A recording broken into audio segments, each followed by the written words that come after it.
Howdy folks, it is your friend Fishing with Dom, and I am coming to you through the power of the internet from a local park by my house. I am roadside and riverbank side. I just caught a smallmouth bass a couple of minutes ago, about to go check out a new spot a few miles down the road. So I'm going to bring you this quick little video, perhaps answer a question you've asked yourself before or address something you've never thought of until now.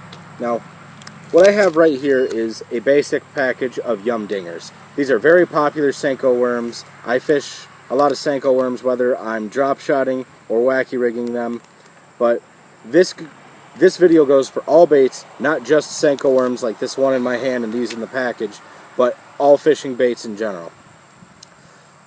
The question I'm addressing today: why, often than not, are there salt and different scents inside fishing plastics? Now, you open this bag up, brand new, and you look on the inside, there's just worms in there. Now, soft baits themselves, these are made out of a petroleum-based liquid plastic. That's what gives them their supple properties. But if you've ever picked one of these worms up, you definitely can tell how oily they are if you rub your fingers next to each other. And when you have a bag of plastics like this and regular kitchen salt, if the bait does not have salt in there already, you get several added benefits of having salt in with your baits. First off, it eliminates the moisture from the inside of the bag. And you might think to yourself, oh, well, they're in the water when you're catching fish. What does that really mean? Well, that means that the worms keep their shape better. They're not going to rot. They're not going to lose composure or change consistency throughout the plastic. And second of all, when you have a scent like salt or garlic salt, garlic powder, sometimes coffee and different shad scents are available for purchase.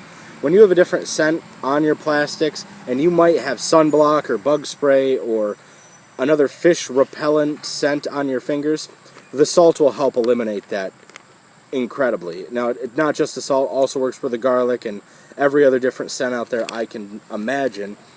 But another added feature, probably the last one I'm going to mention, when it comes to having salt in with your soft plastics, is the fish hold on a little bit longer. I'm not talking 8 seconds. I'm not talking they'll swallow the hook and not notice it. The fish will hold on for an added 1 or 2 seconds. Now, a lot of people will argue with me about that. Some people will heavily agree with me.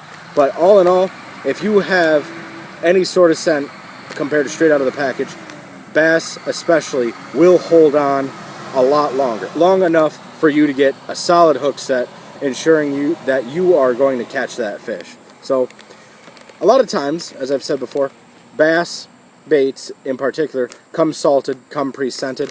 The Yumdinger, I'm not talking crap about it. The Yumdinger, awesome Senko worm. Yum makes awesome products, but they're on the more affordable side of things.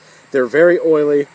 They smell like a liquid plastic and the leftover oil that was inside the mold. And so, just to give a little added scent to them, you will take a thing of salt, whether it be like this, regular table salt. And you're just going to add a few meager shakes to the interior of the bag. Go back and forth a couple of times. Seal it up. You're going to toss it around a little bit.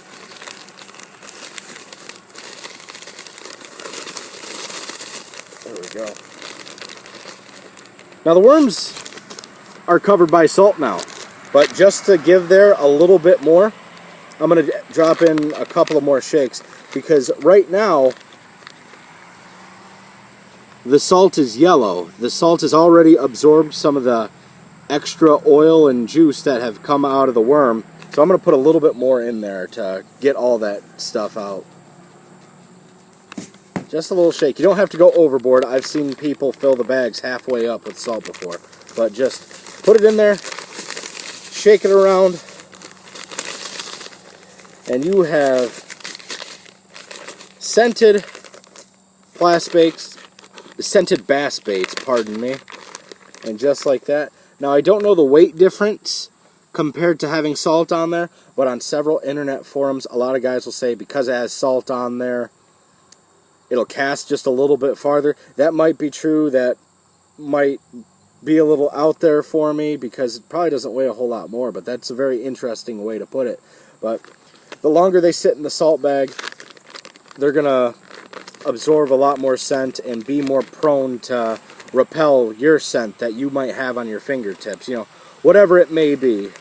But there we go. We got some baits. These are ready to go fishing. Very happy I did this. Definitely going to catch some fish with it. Now, they're going to hold on a lot longer. Going to be excellent. Alrighty. Well, thank you for tuning in and watching me as I am enjoying this beautiful countryside park.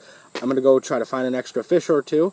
If you have any videos or suggestions for future ideas, please let me know in the comment section. I'd really like to hear from y'all. Thank you for watching Fishing with Dom. Bye-bye.